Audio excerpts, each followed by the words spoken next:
लोकसभा निवडणुकीच्या पार्श्वभूमीवर प्रत्येक पक्षाच्या स्टार प्रचारकांची चांगली मागणी वाढते। सभांना गर्दी खेचण्यासाठी कार्यकर्ते जीवतोड मेहनत करतायत। रात्र थोडी आणि सोंग फार अशी परिस्थिती असल्यानं स्टार प्रचारकांनी हेलिकॉप्टरला पसंती दिली। शिवाय गर्दी खेचण्यासाठी देखील हेलिकॉप्टर एक जमेची बाजू आहे।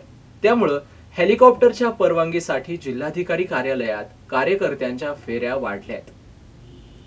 ग्रामविकास मंत्री पंकजा मुंडे, राष्ट्रवादीचे शरद पवार, विरोधी पक्षनेते धनंजय मुंडे आदींनी नगरमध्ये दौरा केला। नगरचं वातावरण निवडणुकीपूर्वीच तापलं होतं।